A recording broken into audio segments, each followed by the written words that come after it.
right, folks. Well, you know you're in for a treat when you hear that tune because it's time for another week of the Rec Poker Podcast. I'm your host, Jim Reed, Bluffsterini in the home game and at Rec Poker Jim on Twitter. And I have the best freaking job in the world talking poker with my friends here on the Strategy Forums edition of the show every Monday night while we steal each other's chips in the Play Money home game. And you can come join us for free. Come get a free membership at Rec Poker and take part in the Discord, the forums like we're going to do tonight, the home game, the strategy videos, the Rec Poker road trips. I mean, I'm missing a bunch of stuff. We do so much here. A lot of it is free. Not all of it is free. We have a premium membership, which you can join for only $15 a month, and you can get your first month for only $5 by using the code RECPOKER at checkout. And one of the perks, aside from all the fantastic training material that we offer here in social activities, is you get to join the Wrecking Crew here for the Forums edition of the podcast. I'm going to introduce you to a couple premium members in just a moment. But first, I have to mention that we're brought to you by Running Aces. They are the official sponsor of the Rec Poker Podcast, a fantastic casino, card room, and hotel and racetrack located less than an hour north of the Twin Cities in the beautiful state of Minnesota. And you can find out more about them at runaces.com. We really depend on their support and the support of our premium members because, like I say, most of what we do here is free. We're largely volunteer-based organizations. So thank you to Running Aces, and thanks for all of our premium members for your support. Now, they let me host the show on Mondays, but I am just one man, and it takes a group, a gang, a crew to make the magic happen over here. We call this group of wizards the Wrecking Crew. And if you want to find out more about me and the rest of the Wrecking Crew, you can go to rec.poker/crew, or you can just listen up because you're going to meet a few of them right here tonight on the show, starting with our one and only Mark Zhang. Hey, I'm Mark Zhang, and once a month, the first Thursday, we do my office hours where we talk poker and strategy. And I'm Rob Washam. You can find me as Radman50 just about everywhere. And on the first and third Wednesdays of every month, you can join me for the book study. It's a lot of fun. I hope folks do dive right in. Folks like new premium member Terry, who's joining the conversation here in the forums edition of the podcast. Terry, say hi to Rec Poker Nation. Hey guys, how's it going? Terry Langdon here from Calgary, Alberta, and just wanted to mention I was just over in Ireland. That's where Jim and I had met. My wife and I had met him and his wife there actually, and all I gotta say is a small world. We actually grew up pretty close to where he lives now, but however, we moved to Calgary about 16 years ago, and we're pretty avid poker players out here. And really looking forward to help build the Rec Poker community in Alberta. That's awesome, man. Well, it's great having you on the team. Looking forward to seeing a lot more of you over the next little while. We're also joined by premium member Lauchlan Swan, who you'll recognize from last week's episode talking about a hand we played in the Australia Poker Open. Lauchlan, just in case folks didn't catch last week's episode, just introduce yourself and tell a little bit about sort of like what you've been up to recently and how you found yourself playing the main event of the Australian Poker Open. Yeah, so I go by Dingo on the Discord or Swan Poker at Instagram if you want to follow. I recently have started playing poker full time, a lot more serious than just like the pub leagues and playing some series that were close to home. And recently, I played this Australian Poker Open as the inaugural one, so the very first one. Fired one bullet into the main, then fired a second one because I was there and didn't do well on the first one. Started running deep, and we end up making the final table, which is really cool. There'll be a hand for that hopefully soon. But yeah, we're in. I think we're going to talk about the hand that I posted where I was in day 2. We're already in the money at this point, which was really exciting. Yeah, that's great, man. And kudos to Lauchlan for being a Rec Poker member for a while now and, using the forums. Lauchlan has been very active in the Discord. He's been sharing his hands with other members. He's been getting feedback. And even though he's, decided to take his game to the next level and play professionally, he's still looking for feedback, looking for help, and finding ways to improve. We're always learning. We're always trying to get better. And so this is going to be a fun episode because Mark is also a professional tournament player. And so we're going to get some really interesting insights from some premium members, some Wrecking Crew members, a couple of playing pros here as we talk about the hand. So this is a hand from day 2 of the Australian Poker Open. And Lauchlan, you were saying that each day 1 played down to 12.5%. So by the time you make it into day 2, you've got a bag, you're already in the money. And they actually roll back the blinds, which is a very common in these multi-day, multi-flight tournaments, so that no one's too short at the start of day 2. In this case, we ended up with some very big chip stacks. And so at the time that this hand takes place, the blinds are 3,000, 6,000 with a 6,000 big blind ante. We're down to 45 remaining, and we're in the money, of course. And the effective stack is the villain with 1.5 million big blinds, which is 1.5 million chips, which is 250 big blinds at this day. Yeah, I know, Mark, that would be a lot of big blinds. 250 big blinds is a lot to be playing with day 2 of a tournament like this. And this is the effective stack. So our hero here, our correspondent, Lauchlan, actually has a little over 2 million chips. And so you can imagine we're playing very deep stack poker here on day 2, which is going to be unusual for a lot of the players that find themselves in this position. Lauchlan, is there any other context that you want to provide here? Had you been on this table long? Had you had a chance to make any reads about opponents before we get into the action? So at this point, I had been on my table for a fair bit. I was fortunate enough for day 2 not to hit a featured table. I just sat on one table essentially all day. And I was probably in the top 3 or 4 in chips. So the 1.5, the villain in this situation is actually probably top 5 in chips. So it's big stacks playing against each other. They're like, especially with some of the pay jumps coming up, they're starting to get bigger. I think at this time, roughly, it was like 8,000-9,000 or something like that on top of, because when you bagged in day 1, you got 5,000 straight up as well at the end of day 1. So, you're effectively won 13,000 at this point, or just a bit over. So yeah, not like a lot of history per se with the villain previously outside of this tournament, but the villain had been on this table for a fair bit. And they were one of the biggest stacks in the field still now as well. So it's a very interesting spot because I've never been this deep. I like playing big stacks. I find myself with some bigger stacks and deep, maybe 50, 60 bigs, but to be, over nearly 200 bigs at one stage with 45 people remaining was insane. So, yeah.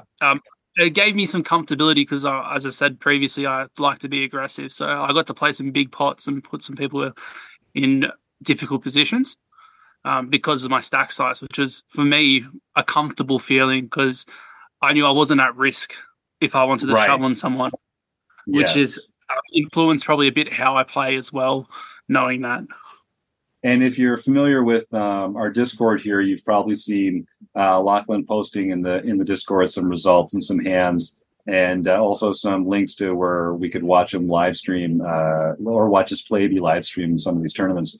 And yeah, Lauchlan, you have a very exploitative game. It's very based on sort of feel and intuition when it comes to judging your opponents and how strong and weak they are, and you definitely are not afraid to pull the trigger on some big hands and some big plays, and it's worked out really well for you. So good for you. So I'll introduce the cans here, and then if folks want to chime in, feel free to unmute.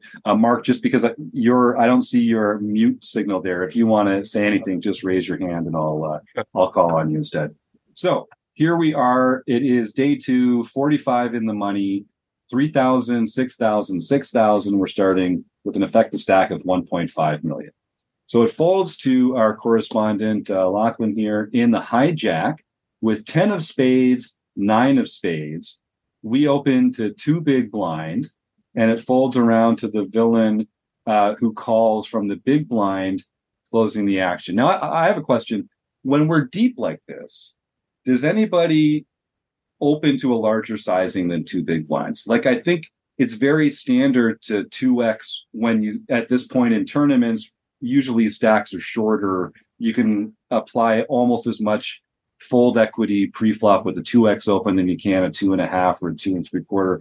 But when stacks get really deep like this, I find the open size tends to increase a little bit. I guess, Lauchlan, my first question to you would be, was there like a standard open size at the table at this point?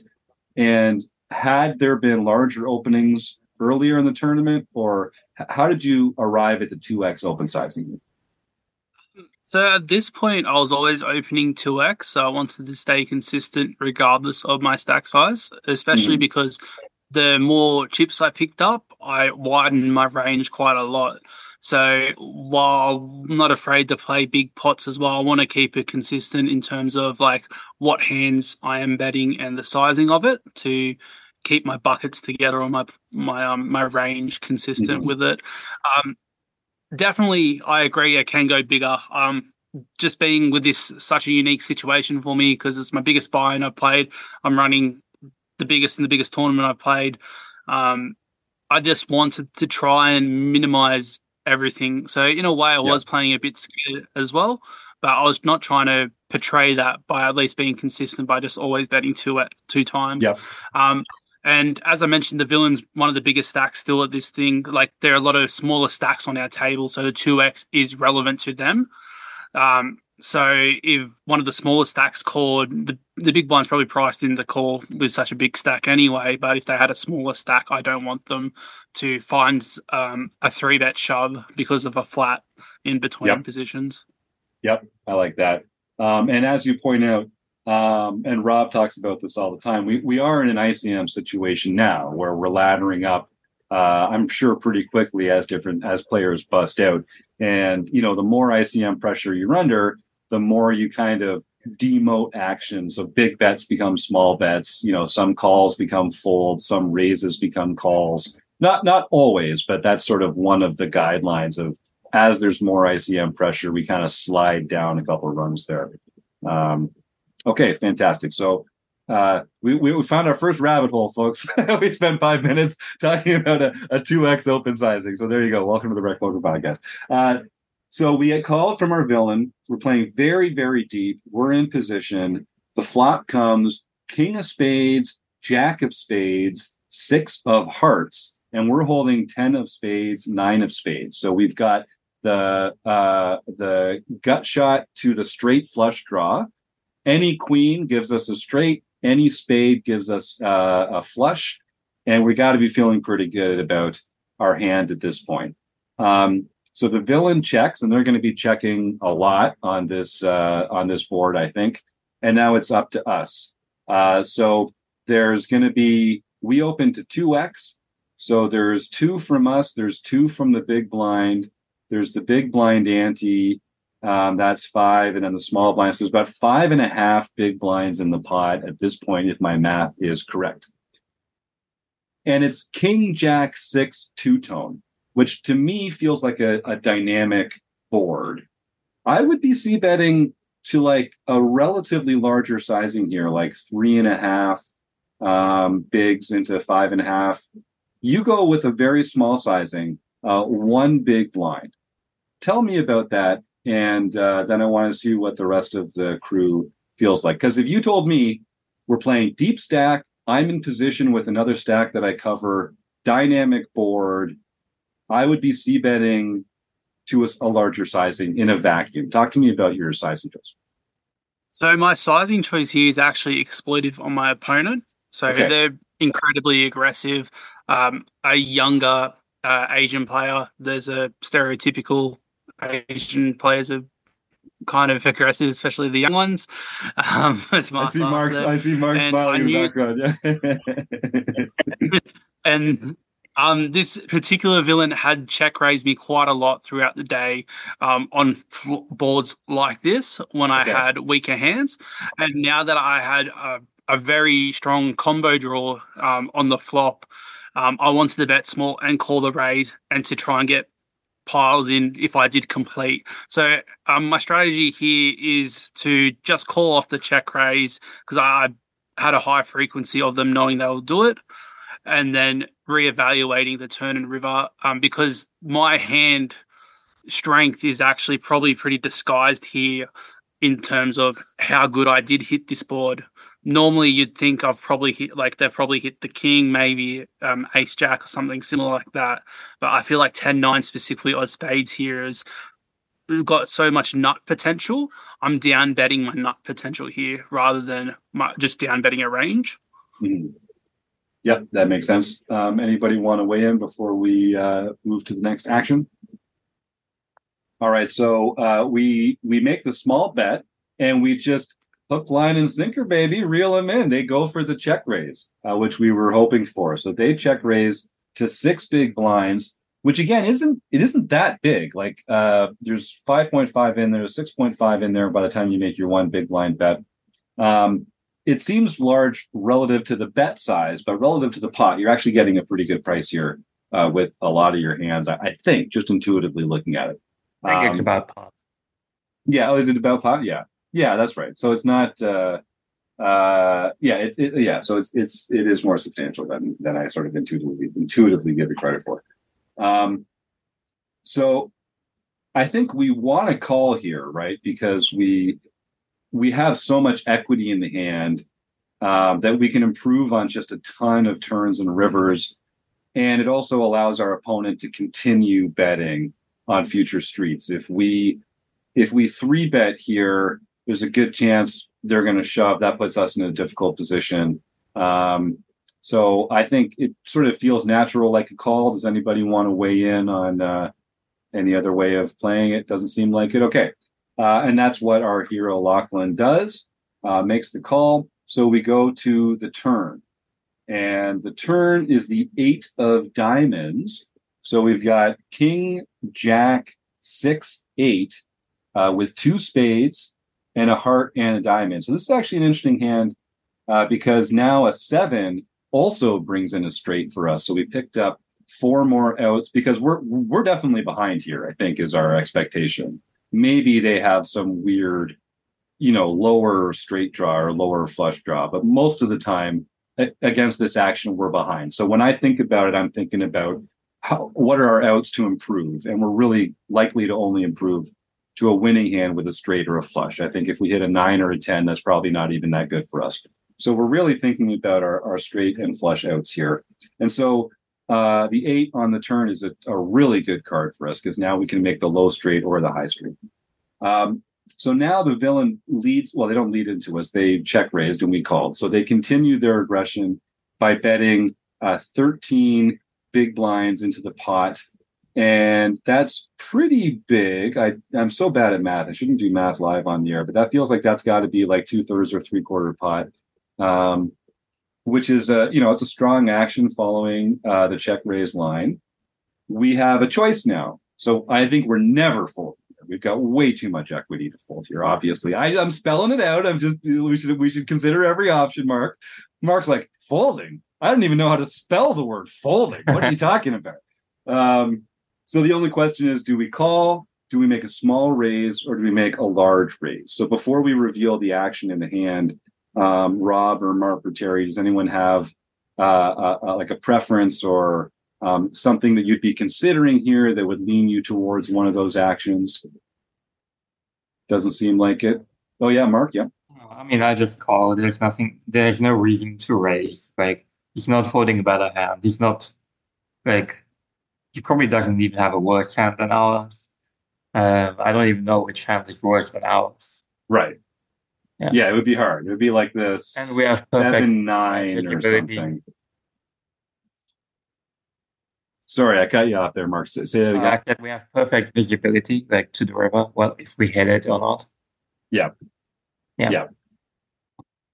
So I guess the only thing I'll push back on is, will they fold a better hand than ours? Because I think they could fold a jack here if we raised. I mean, they could obviously. I don't know how they get here with an 8, but I mean, I guess we could get them to fold an 8. We're blocking a lot of the hands we'd like them to have, unfortunately. Sorry, Emma. So my question would be, which hands, like which jack would check raise the flop, or which 8 would check raise the flop and bet the turn? Right. Yeah, I mean, maybe like a queen jack. Oh, but they can't have spades then. So yeah, that's a good point, because you have to think about, like, as we're narrowing their range, we can't put hands back into their range just because we want them to have them now as on the turn when we eliminated them on the fly. All of a sudden, by the river, they have deuces. right. Yeah. That's right. Here, Rob, did you have something there? I was just going to say the 8 doesn't really change anything, does it? From the standpoint of what our opponent has. Yeah, I don't think for really our is a non. It doesn't do anything. Yeah, because it really doesn't. I mean, it doesn't fill anything. It doesn't fill any straights. It doesn't fill any flushes. It just doesn't. It's just a non-hand or a non-card that had really no impact on the hand. Mm-hmm. Yeah. So I agree. I think the call makes a lot of sense here, and that's what Lauchlan does. We get to the river, and if you could pick one card in the whole deck, if you could just pick one card, it would be the Queen of Spades. And I guess you'd helped enough old ladies across the street that week, Lauchlan, to make it happen, because the poker gods were smiling. Boom, Queen of Spades on the river.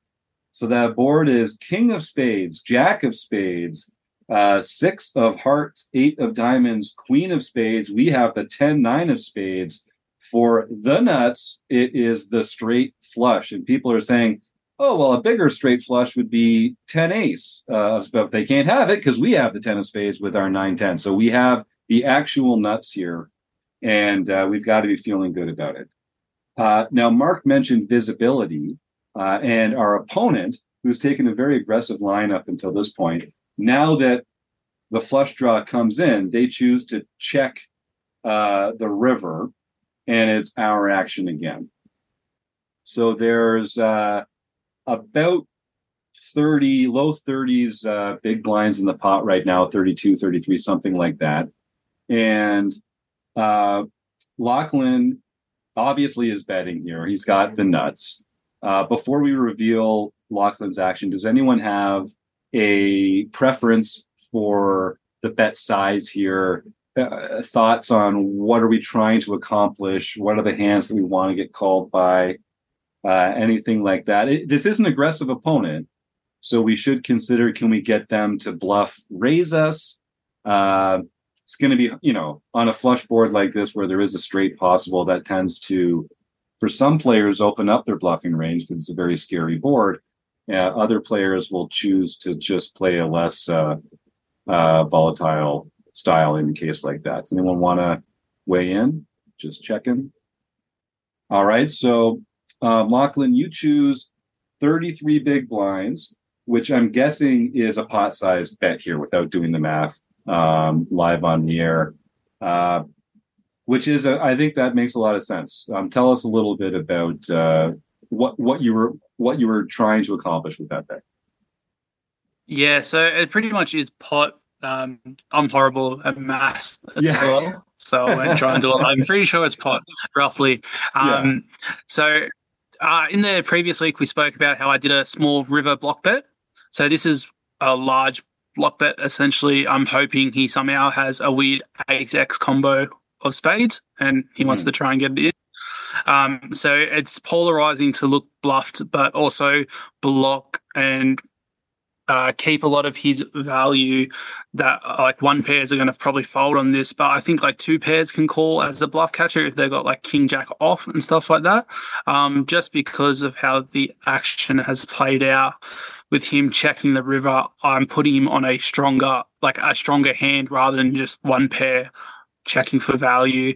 Because I feel like if you had a weak king or weak jack that wanted to check raise on the flop, he wouldn't, like on the 8, he probably doesn't bet as big. So when he goes pot or just over pot, I think on the turn, it makes me think he's like really strong. And obviously there's no full houses here. The straight flush obviously beats a full house, but like he's got to at least have minimum like top or like a set. Like he's slow played a stronger hand, and then I've obviously riveted him. And this is where I was talking about him being quite aggressive. I know he was capable of blasting big bluffs in, and I was hoping I was to induce it by having a polarizing big bet here.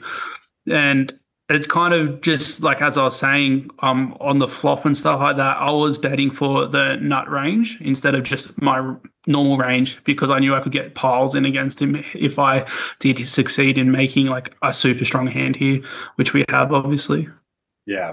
And I like the idea of targeting that aggressive player. And it's just like, oh, baby, please have the ace of spades and decide to blow me off this hand. Like that's going to happen a non-trivial percentage of the time. And like, they play, I guess the question is, yeah, I don't think they play a lot of their flushes this way because they probably bet the flush on the river, but they might take the nut flush line or the nut flush blocker line with the big check raise there. Let's talk a little bit about, before we get to results, let's talk a little bit about your range here. So I could see, so you're kind of, this action is very consistent with a flush, right? You made the small bet on the flop and called the check raise. You called the turn bet. Now the scare card has come in, like it's completed the flush draw. When they check, it's like if you had a bare ace of spades, this would, you yourself are going to be bluffing here at some frequency and maybe with some other combos as well, particularly with your image, which we've already talked about as being aggressive. And I'm kind of curious, Mark, Terry, Rob, if you have ideas for like other kind of hands that we might choose. Are we bluffing here often? Can we like represent the flush when we don't have it? Are there hands other than like the ace of spades X that we might choose to do that with? Sure, if anyone has any thoughts there. Yeah, Mark. Yeah, I don't know which ace of spades combo we have on the river. Like you would have to call the turn bet with an offsuit ace, right? They try to bluff it on the river because I just don't think you are gonna call ace deuce with an ace of spades just to bluff a river. So like, right. I can't even think of many combos that you get here with. So the range is quite value heavy. Like I can't find a bluff. Mm-hmm. Like, yeah, that's what I'm thinking about. Like, what are the bluff combos here that we can have? And that kind of question really gets down into like, who is our opponent? Is our opponent, because like the worst opponents are just going to say, oh, he's got a flush and I fold. The slightly better opponents are going to be, oh, he could have a bluff or he could have a flush, but he could also be bluffing here sometimes, so I should call. And then the even better opponents are going to be like, well, he could be bluffing here sometimes, but let's go back through the hand and do some hand ranging and see like how many combos of bluffs does he actually have? Not that many. Back to folding. It's like that bell curve meme that you see, right? So we're really targeting those players that are smart enough to know that we can be bluffing, but not so experienced that they can actually go through and do the combos and see that we don't have that many bluff candidates here. And that, as Mark says, kind of like a value heavy range. So should we go to results? Is there anything else we want to talk about here? All right. So brilliantly played, Lauchlan. As you nailed it, the guy tanks. So, a thoughtful player taking their time, doing the math. They reluctantly call and show King 6, which was 2 pair on the flop and was ahead, until the river, definitely, and was playing, their value hand. I think if we put ourselves in our opponent's shoes, we can see the call pre-flop with the very small pre-flop open. That's going to be defending at a really wide range. The check raise on the flop with the value hand of 2 pair. You're still ahead on the turn, so you're leading. And then they've just decided to take this essentially bluff catcher line and check call on the river here. And we get paid with our straight flush. So the question that Lauchlan puts into the forum post that he's prepared for our members here is, wasn't sure on the river sizing, so went bigger, but knowing now he flopped 2 pair, I feel like it might have been able to go even bigger, wondering how people would have played this run out. So I do think, to to respond to your question, this is another one of those polarizing spots, right? Where well, I don't know, maybe we don't have as many bluffs as I thought we did right off the bat, but I feel like we want to be betting big here. I don't know what Mark and Terry and Rob have to say about that, but I do like the bigger sizing. Yeah, Mark, talk to us. So, well, the first bluffs would be aces, and I just don't think people bluff aces. Yeah. Because with ace of spades, that's the only offsuit combo ace, or maybe ace king, but I thought you don't about have ace king maybe, but yeah, it's just very like, it small. would be, but like, how many people do you actually see bluffing that hand? Like, to them, Right. it has showdown value, which it does not, but whatever. The villain in the hand, he actually made a mistake on the flop. He should not check raise this big, and he should have, especially like the problem with people, like people are so unbalanced in those spots. You're supposed to check call king six and jack six and check raise king jack, just because when you are deep, you don't get to realize your equity, or you want to have a hand that can withstand some turn barrels, and those are like really easy calls by the turn. Where if they just call the flop, they would have just a weak jack or weak six, which can get bluffed off. And at the same time, it gives you like let's say the turn goes check check. Now it gives me the opportunity to go again 2x pot. Like you can't go 2x pot and bluff every time. So you have to have some hands that actually are good for value, or even go for a check raise on the river. Like if you play them fast on the flop, you never have those strong hands by the return on the river. So I think you can actually take a lot away from just how the villain should play that hand, especially 200 big blinds deep. Like king six will not be a good hand by the river anymore on this board. You need a perfect run out, like a deuce or four deuce or five deuce, yeah, something like this. But most likely it's gonna like overcast to the six will come, or you're getting counterfeited, like it happens to you, or the turn is an ace and then you just throw down again. Mm-hmm. Or the flush comes in, right? Like, yeah, there's a lot of bad outcomes for that. Exactly. So it's just, I think it's a overplay on the flop. Yep, I like that. Terry, you unmuted. What's on your mind? I think sometimes you could just overbet the river there and make it look like an absolute bluff, and the guy can't, the guy just can't fold. Like it looks like you're trying to steal it. I think in a lot of places there where you have the high end of the full house and the guy has the low end of the full house, Right. He just can't fold. He has to call, right? So I think the overbet maybe might get called as well. Yeah, I do like the overbet. Yes, we should just be as greedy as possible because people don't bluff enough. yeah. And it does feel like one of those spots where they could have a lower flush. They could even have the nut flush. Like there are some targets, some value targets that might call. And that leaves out the kind of sticky player that's like, no, you're bluffing here at some frequency, so I'm just going to snap you off with two. Yeah, Lauchlan, so you kind of mentioned that as one of your thoughts here when you say, like, if I'd known he flopped two pair, I might have even been able to go bigger.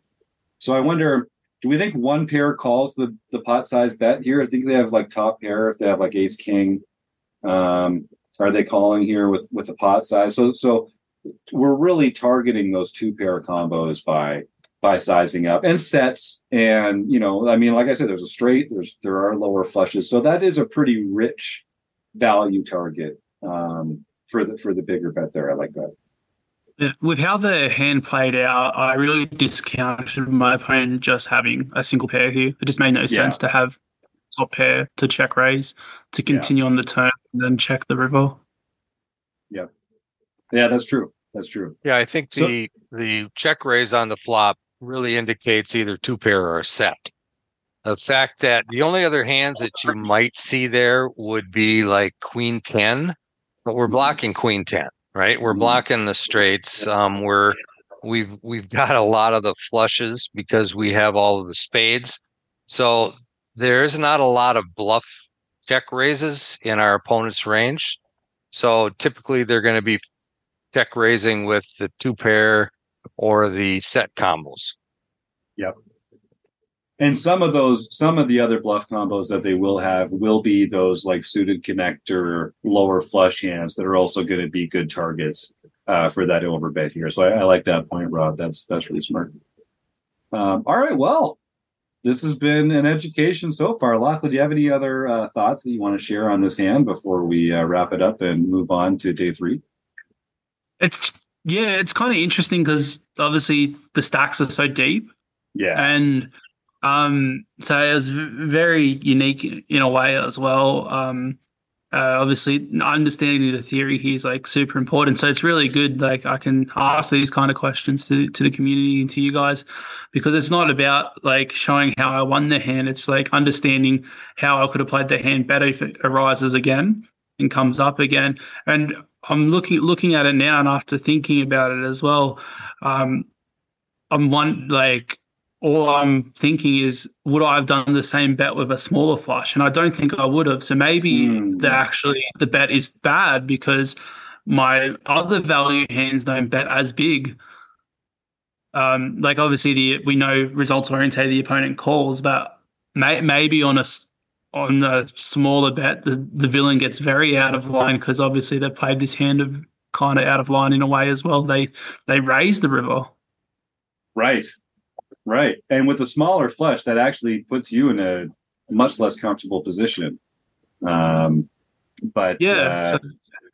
interesting. Yeah, I always like to think about the counterfactuals, right? It's like, okay, so we're doing this with this hand, but what does the rest of our range look like? And would we take the same line with the other parts in our hand? And like, if our opponent is really paying attention, what can they learn confidently about our range of hands when we choose, especially some of the like larger or smaller sizings? Because I think a lot of poker people kind of just like don't blink at like 1/3 to 3/4 pot bets. It's just so standard that it's just like it could be anything. But the little alarm bells go off with the tiny bets and the big bets, and so I think we really have to be careful when we're playing against thoughtful opponents, choosing like what's the range of hands that we use for those bets. So I think that's well said. All right, gang, any other parting thoughts, or should we pat this baby on the butt and roll on out of here? Looks like that's it. So thank you to the Running Aces Hotel, Racetrack, and Casino for all their support. Check them out at runaces.com. Of course, Mark Zhang, Terry Landon, Lauchlan Swan, and Rob Washam, thanks for your contributions. And you, the listeners at home, we couldn't do it without you. So keep tuning in every week, and we'll be here on the Rec Poker Podcast. See you next week, everybody. Good night.